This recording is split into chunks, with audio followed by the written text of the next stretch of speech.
relevancia para el 2022. No es malo que tratemos de recaudar, no es malo. A nivel internacional la recaudación es base y pilar de un país. No es malo tratar de recaudar, sino la forma como llevas a cabo esa recaudación es la que determina si es correcta o es incorrecta tu política pública. Hay políticas públicas que generan evolución y hay políticas públicas que generan involución. Los países subdesarrollados, precisamente estamos subdesarrollados porque generamos propuestas involutivas, propuestas que ya se probaron, propuestas que ya se hicieron y que no funcionaron. Para nosotros, dada nuestra falta de capacidad técnica, hacemos propuestas de lo que a veces vemos o lo que a veces leemos. Los que preparan las iniciativas de ley muchas veces no tienen la experiencia técnica y eso se ve ya en términos prácticos en la legislación que hacemos. La legislación que hacemos, si es una legislación involutiva, pues trae efectos nocivos. Posiblemente traigas más dinero, pero el resultado no sea el adecuado. Les voy a platicar el día de hoy lo que viene en el 2022. Hay una serie de reformas, hay una serie de cambios, hay una serie de modificaciones que son sumamente importantes que la tengamos que conocer. Pero lo primero que tienen que ver es esta lámina, por ejemplo. Actualmente el gobierno mexicano tiene 6.2 billones de pesos, 6.2 billones, ¿ok? Es lo que recibe todo México, petróleo, impuestos, todo. Pero el gobierno quiere recaudar 7.08 billones. Nada más para que tengan una noción, cada año, desde el año 2000, nuestro presupuesto era de 1.1 billones. Cuando salió naturalmente Vicente Fox, el presupuesto lo dejó de 1.9 billones. Llega Felipe Calderón y deja el país con 3.7 billones. Se va y llega Peña Nieto y deja el país con 5.2 billones. Actualmente estamos en 6.2 billones. Y el gobierno quiere recaudar a 7.08 billones. ¿Qué quiere decir esto en pocas palabras? Cada año, cuando mucho se recaudaba cada año más, 250,000 millones de pesos más. De un año a otro, el presupuesto solo aumentaba 250,000 millones de pesos. Este año está aumentando 700,000 millones de pesos. 3 veces de lo que cada año, si habían sentido presión fiscal en el año 2014, que fue la mayor época de presión fiscal, que fue del 27%. Si habían sentido presión fiscal, ahora nuestra presión fiscal se triplica para este ejercicio, ¿de acuerdo? Pero ¿cuál es el problema? El problema no, como les digo, no es la recaudación. El problema es en qué se va esa recaudación. Piensen nada más lo siguiente, para que tengan una noción. Si tenemos una recaudación que va en incremento desde el año 2000 al 2021, si va en incremento la recaudación de 1.1 billones a 7 billones, significa que aumentó 6 billones el dinero público. Pero hagamos la reflexión, ¿tenemos mejor seguridad? O sea, ¿tenemos más dinero y tenemos más seguridad? ¿Tenemos más dinero y tenemos mejores cobertura de salud? ¿Tenemos más dinero y tenemos mejor educación? ¿Tenemos más dinero y tenemos menos pobres? ¿Tenemos más dinero y tenemos mejores carreteras? Es ahí donde está el problema, que en muchos de los renglones sociales de política pública estamos peor que incluso hace 20 años. ¿Cómo tienes más dinero y cómo tienes un trastorno social? Y eso es precisamente por una política pública equivocada. Una política pública donde a 12,000 contribuyentes, 12,000 grandes contribuyentes pagan el 50% del dinero que cae a este país. 12,000 grandes contribuyentes, ¿de acuerdo? Hay 70,000 grandes contribuyentes, 12,000 son personas morales y 58,000 son personas físicas. Pero de los 12,000 principales que pagan a este país, se recibe el 50% del dinero que tiene México. Si nosotros hacemos un balance, ¿qué piensa hacer el gobierno para el próximo año? Y hay muchas reformas en materia empresarial, pero vamos a irnos a la parte práctica. El gobierno ha venido criminalizando las infracciones tributarias. La criminalización de las infracciones tributarias significa que algo que hoy no te mandaba a la cárcel, mañana sí te manda a la cárcel. Y algo que en el pasado te mandaba a la cárcel, ahora te deja en prisión preventiva oficiosa. Es decir, antes una infracción no me llevaba a la cárcel, ahora sí me lleva a la cárcel. Y además, las que me llevaban a la cárcel, ahora me llevan a prisión preventiva oficiosa. Me tengo que quedar recluido todo el proceso penal. Entonces, si llega un auditor y se enoja conmigo, o si es un tema político, o si es alguien que quiere hacer una maldad, pues simplemente me recesan todas mis deducciones, me ejerce acción penal y órale, pélate, o escóndete, o reclúyete para que sigas el proceso penal. Pero fíjense bien, esa criminalización trae otra serie de cambios tan anticuados. Por ejemplo, en México, si tienes una deuda, se te embarga la cuenta bancaria, para que tengan una noción. Si en México tienes una deuda, se te embarga la cuenta bancaria. Y llega el gobierno y te dice, págame. Pero ¿cómo te pago si tienes tú embargada la cuenta bancaria y no la puedo tocar? Te dice, págame. Pero no te puedo pagar porque tienes embargada la cuenta bancaria. Entonces, ese tipo de instituciones jurídicas son las que tenemos en México. Quítale el certificado de sellos digitales. No me has pagado, entonces quítale el certificado de sellos digitales. Ya no le permitas facturar. Oye, pero necesito facturar para poder obtener ingresos y poder pagarte. No le des el certificado de sellos digitales hasta que pagues. Esos son mecanismos totalmente subdesarrollados, en políticas públicas subavanzadas. Nosotros no podemos aspirar a más porque no tenemos normas que nos hagan aspirar a más. Y cada vez que se hace una reforma, lo único que tenemos es más normas que siguen permitiendo la discrecionalidad, el abuso, el exceso, la manipulación. Y eso, ¿qué genera? Inconexión fiscal, que es la separación de la idea entre lo que piensas del Estado. ¿Yo le quiero pagar al Estado? Claro que no, pues le quiero pagar porque todos se lo roban. Ahora, ¿el gobierno qué piensa de nosotros? Dice, no, pues este contribuyente es un evasor, no paga. Entonces, tenemos un tema donde me ven como evasor y yo lo veo como corrupto. Se llama inconexión, por una parte. Y por otra parte, genera un trastorno porque la persona no quiere pagar.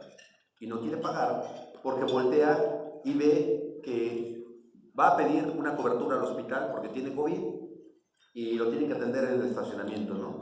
Y el Estado culpa la sobresaturación y culpa al ciudadano que dice, no te quedaste en tu casa.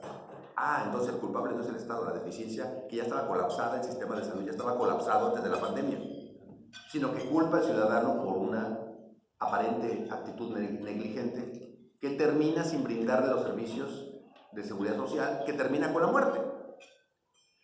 Cuando vemos esa serie de trastornos donde el culpable no es el Estado, donde el culpable es el ciudadano, porque así lo quiere hacer ver el Estado, empieza a crear normas para los evasores, precisamente porque me ven como un Estado inconexo, un Estado donde el ciudadano se roba el dinero, donde es un evasor.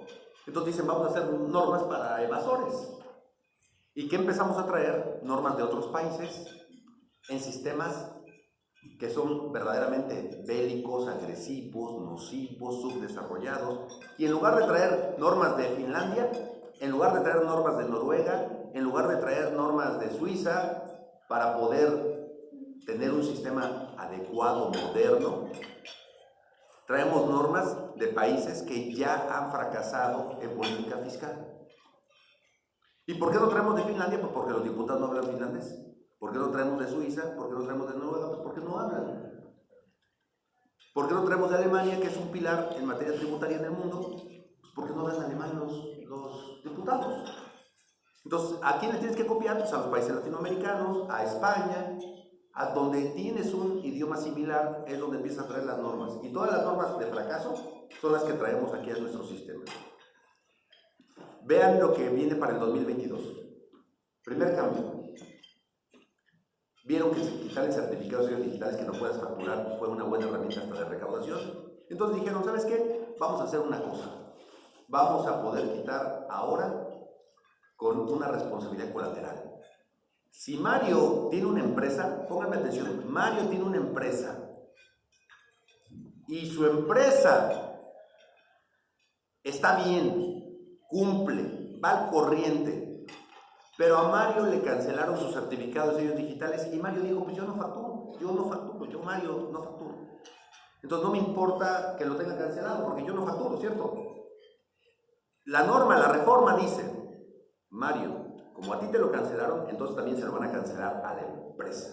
Oye, pero la empresa va al corriente, va súper bien. Dice, se lo cancelas a la empresa, porque Mario no va al corriente.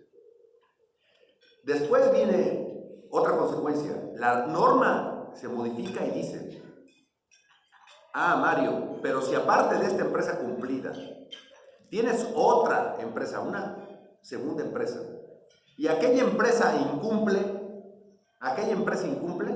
aunque tú seas cumplido, Mario, y aunque la otra empresa, la primera, sea cumplida, la segunda empresa tuya es incumplida, entonces te lo voy a quitar a ti, Mario, y a tu empresa donde seas socio. ¿Qué significa? Que el gobierno piensa estar bloqueando el certificado de sello digital a todas las personas cuando tengan naturalmente un aparente incumplimiento en una parte de la cadena de negocios. Pero salimos de eso. ¿Y qué dijo? Pues vamos a agarrar a los socios y accionistas, porque los socios y accionistas son los que hacen el cochinero en este país. Y en esa mentalidad subdesarrollada, el gobierno cambia el artículo 26. ¿Y qué dice el artículo 26 del Código Fiscal de la Federación? Yo veo que los empresarios mexicanos abren y cierran empresas. Se emprobleman en una empresa, la cierran y abren una nueva empresa.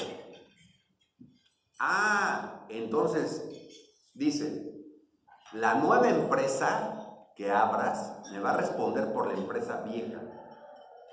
Me va a responder por la empresa vieja porque yo sé que estás abriendo y cerrando una empresa por evadir impuestos.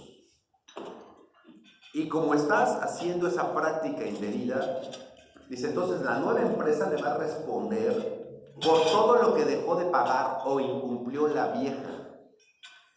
Y entonces uno dice, ¿y cómo vas a lograr amarrar eso? ¿Cómo vas a lograr amarrar eso conmigo? Y dice, primero, la nueva empresa adquirió o le pasaron o le dio en comodato o le prestó algún activo de la negociación que cerró, dice, entonces la nueva me responde por ese. Y tú dices, pues no le paso ningún activo, ¿no? Que compre sus nuevos activos. Y dice, segundo test, dice, ¿sabes qué? Tiene los mismos socios, accionistas u órganos de dirección. Si tiene los mismos socios, accionistas u órganos de dirección, en automático la nueva empresa me responde por la vieja. Y yo siempre pongo, ahorita vamos a seguir viendo los supuestos, pero siempre piensen en los bares de aquí de la Plaza del Zapato, ¿de acuerdo? Porque eso es una zona de puro bar, ¿de acuerdo?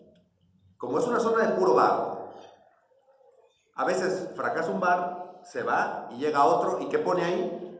Pues otro bar. Entonces nada más quiero, y tú ni conoces al pasado que se fue, ¿no? Pero nada más quiero que vean este ejemplo. Entonces dice, te pasó la vieja empresa los activos, me respondes por las deudas del otro. Te pasó los mismos socios, accionistas u órganos de dirección, me respondes por el otro. Dice, pero la nueva empresa tiene el mismo representante legal que la vieja. Por ejemplo, Adolfo es abogado de la nueva y de la vieja, como es representante legal, es abogado de la vieja o de la nueva, entonces me respondes por la vieja empresa. Y tú dices, pues entonces te voy a cambiar los socios, no quiero ningún activo y además ya no contrato a Adolfo. Y dice, ok, ¿utilizan los mismos proveedores los dos?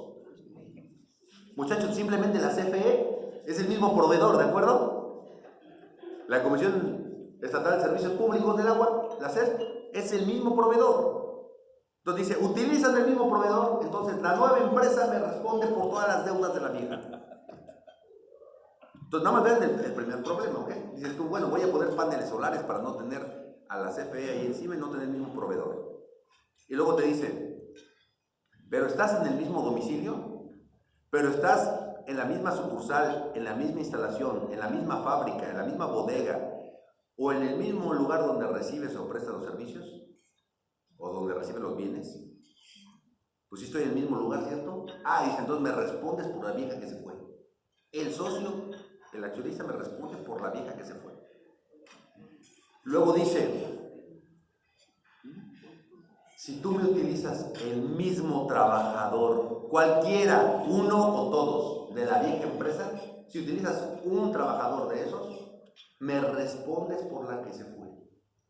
Pero muy bien, ¿no quieres? Me utilizas la misma marca, la misma patente, el mismo derecho, o los mismos derechos de propiedad industrial, me utilizas lo mismo, entonces en automático me respondes por la empresa que se fue. Lo que significa que dice, y no se diga si te encuentro un activo, no se diga si te encuentro en la misma infraestructura o en la misma instalación. Te encuentras en el mismo lugar donde estaba la pasada y respondes por la pasada. Entonces piensen en un bar que se quiere poner en la Plaza del Zapato, que ahora llega el fisco y le diga, me pagas lo de 3 empresas que se fueron ahí que no murieron. ¿Se dan cuenta lo grave que es esto? Entonces, la norma para el 2022 lo que quiere evitar es que cierres una empresa y que abras una nueva empresa. Y la pregunta es, ¿y por qué quiere evitarlo? Si legalmente es legítimo. Hoy muchas empresas se liquidan. La liquidación es una institución jurídica donde se extingue la entidad. Es la muerte de una empresa. Esa es la liquidación. La liquidación surte efectos por voluntad de las partes. En tu asamblea tú la registras y se acabó. La liquidación es formal. Llegas al SAT con una empresa ya liquidada, tú formalmente das tu aviso de inicio de liquidación, le elaboras tus actas de asamblea, presentas tus balances, tus declaraciones anticipadas, ya liquidas la empresa, se acabó, ya, se acabó. Llegas y das el aviso final de liquidación. La empresa ya no existe, ¿de acuerdo? Ya nada más tú cumples con dar tu aviso final de liquidación. ¿Y saben qué dice la autoridad? No te autorizó la liquidación. La liquidación ya surtió efectos porque ya se extinguió, porque es un acto de carácter mercantil, ya desapareció. Y el fisco te dice, no desaparece. ¿Cómo puedes transitar en un sistema donde un fantasma, el gobierno lo quiere mantener vivo? Y dice, y me pagas, ¿por qué te voy a pagar? ¿Por qué te voy a pagar? ¿Por qué voy a cumplir con obligaciones cuando la empresa ya no existe material y jurídicamente? Y el fisco dice, no, es que yo no te he autorizado la liquidación. ¿Y por qué no me lo has autorizado? Dice, porque no encontré el domicilio del socio donde se va a quedar la contabilidad. Pues, ¿qué me importa? Pues entonces ponle una sanción al liquidador, ponle una sanción al propio liquidador por no haber señalado correctamente el domicilio de la empresa. Pero eso no puede evitar una liquidación, y en el sistema fiscal mexicano se evita que eso suceda. Dice, es que todos cierran las empresas porque deben impuestos. No, pues imagínate qué mentalidad.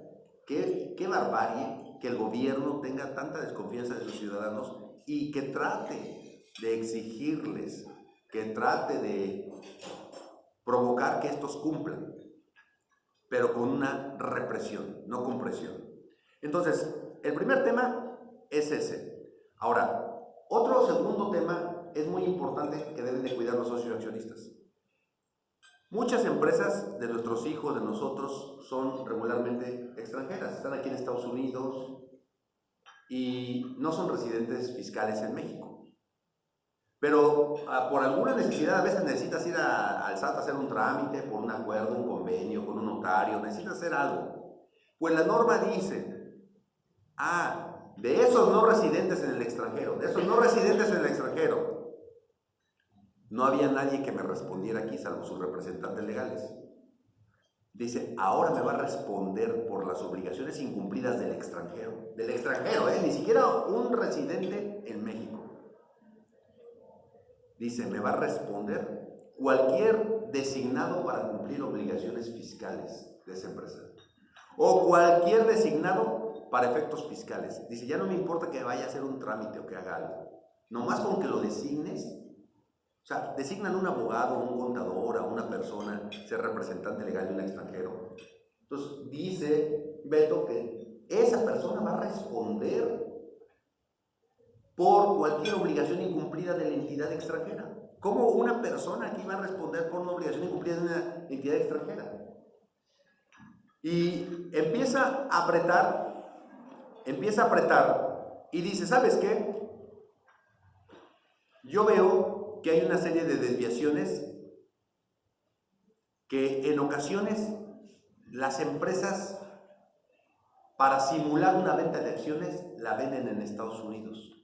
Se cruzan aquí a San Isidro y en San Isidro venden las acciones.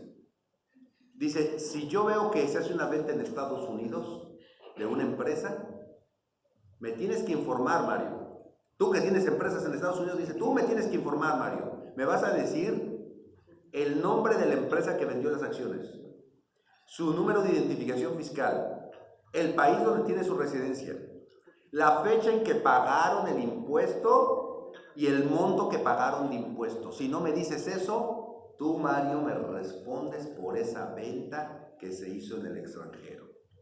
Tú porque estás en México.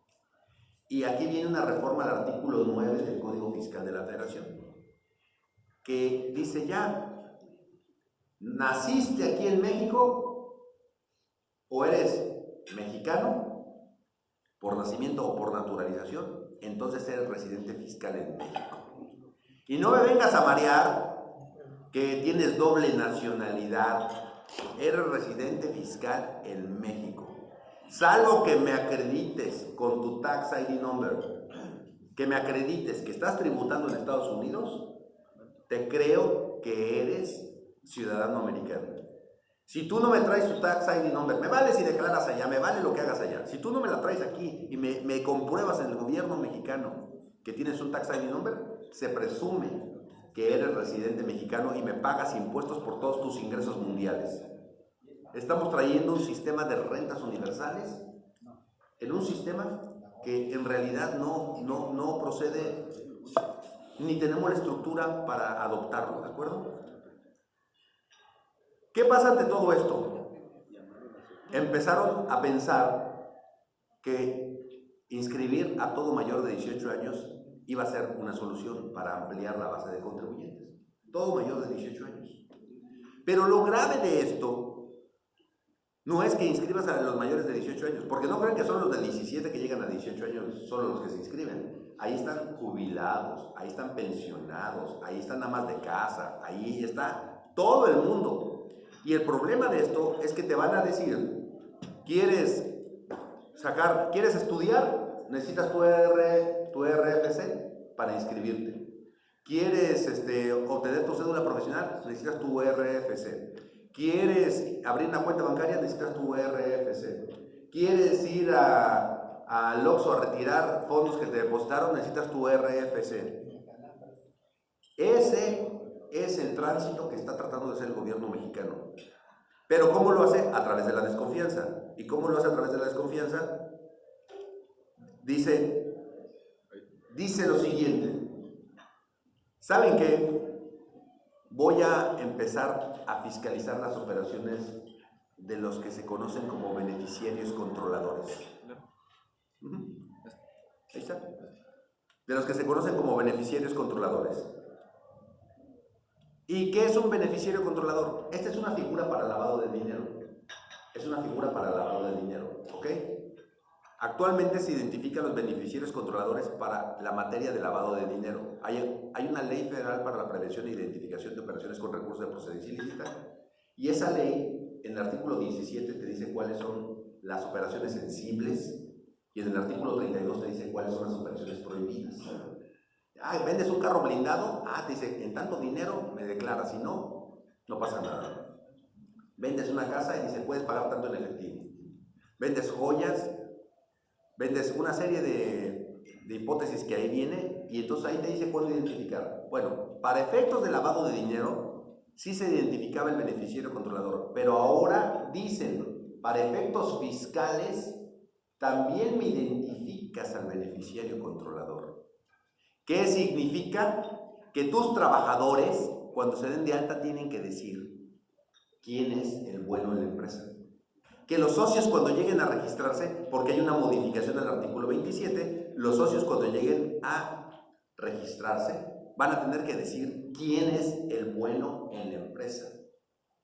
Los representantes que lleguen a registrarse van a tener que decir quién es el bueno en la empresa. Es decir, desde el momento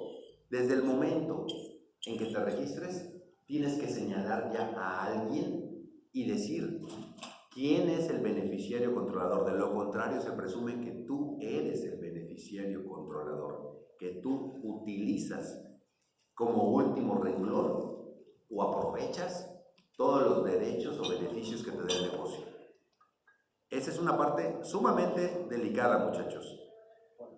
Y aquí viene un tema que es sumamente importante. Dicen, ¿sabes qué? Vamos a darnos cuenta que hoy se puede cancelar el certificado de sello digital. Pero hoy, muchachos, hoy no se puede cancelar el RFC, ¿ok? A nadie de nosotros. El reglamento establece cuándo se cancela el RFC. Si alguien se muere, pues obviamente da la cancelación del RFC. Pero aquí ponen supuestos de cancelación del RFC. Dicen, no has hecho ninguna actividad en 5 años, no has expedido CFDIs en 5 años, te cancelo el RFC. ¿Saben lo grave que es cancelar el RFC? Ahí les va. Un niño de 17 años que cumple 18 años tiene que sacar su RFC, ¿cierto? Entras a la carrera, ¿cuánto te gusta? ¿4 años? 19, 20, 21. A los 22 años va a salir ese muchacho de la escuela. Ya lleva 4 años. Él dice, quiero estudiar una maestría. 25 años, 26 años. Pero ya pasaron 5 años, como dice la reforma, ya pasaron 5 años de que él no expidió una factura y que él no, obviamente, tuvo una actividad económica. Entonces, cuando él llegue y le digan, te damos trabajo, mañana entras al gobierno, o mañana entras a una empresa o algo, te va a decir, pero no puedes entrar porque tienes cancelado tu RFC. Entonces el muchacho va a decir, bueno, ¿y cómo lo reactivo? Va a decir, presénteme todas las declaraciones desde el 2000, desde que usted tenía 18 años hasta ahorita, presénteme todas las declaraciones por su actividad económica. El niño va a decir, pues yo no he tenido actividad económica, soy estudiante. Entonces estos cuates, como tienen acceso a los estados de cuenta bancario, van a ver cuánto te depositó tu papá, cuánto te depositaron en tus tarjetas, van a ver cuánto gastaste o qué inmuebles adquiriste, porque hay una información que se cruza con los registros públicos, con la Unidad de Inteligencia Financiera, con la Comisión Nacional de Seguros y Fianzas, con todos, con la Comisión Nacional Bancaria. Van a decir, no, tú compraste, tu papá te puso tu nombre en una casa, o lo que tú quieras, tú quieres una casa y me tienes que pagar, o no te reactivo el RFC. ¿Se dan cuenta de la gravedad, muchachos? Basado en todo esto, aparte, dicen, los socios o accionistas y empresarios van a requerir, aparte de la opinión fiscal, una opinión del IMSS, una opinión de cumplimiento del IMSS. Y el que no tenga la opinión de cumplimiento del IMSS da lugar a la cancelación del Registro Federal de Contribuyentes. Entonces, el IMSS, con esto le estás dando las herramientas al IMSS para que de por sí cometen actos atroces, de por sí son abusivos, son corruptos, son arbitrarios y negligentes. De por sí son así, y todavía llegamos y le damos una herramienta para que amenace al contribuyente de cancelarle su RFC si no pagas. Imaginemos en qué momento se mezcló la obligación de seguridad social con la obligación fiscal. ¿En qué momento? ¿En qué momento el IMSS puede frenar tu operación por una aparente inconsistencia que ellos detecten? Eso es un tema que es delicado. Ahora, hay una cosa que es muy importante, muchachos, que quiero que analicen, y esa es una gran carga que van a tener todos los dueños de las empresas. Regularmente, yo hacía una devolución, o hacía una bonificación, o hacía un descuento a un cliente, y le daba una nota de crédito para que él la pudiera justificar. Ahora el gobierno dice, estás dando devoluciones de descuentos o bonificaciones. Dice, ¿me vas a demostrar con qué documento soportas que merecía él la bonificación, el descuento o la devolución? Me vas a dar el soporte documental y me cuentas con la justificación. Pero lo grave, muchachos, que esta misma característica viene para la cancelación de los comprobantes fiscales digitales. A partir del 2022 cancelas un comprobante fiscal digital. Vamos a suponer que se equivocaron, ¿no? Andaban enamorados y por estar enamorados, Adán Mondragón agarra y llega y llena un comprobante y por estar enamorado se equivoca en un dato. Dice el fisco a partir del 2022. ¿Por qué se equivocó este Adán? ¿Por qué se equivocó en ese comprobante? Por enamorado, ¿sale? Dice, me demuestras, Adán, ¿cuál es la causa por la que cancelaste el comprobante? Me demuestras cuál es la causa. ¿Qué va a decir Adán? ¿Cómo demuestras que estaba enamorado? Estaba contado porque estaba enamorado.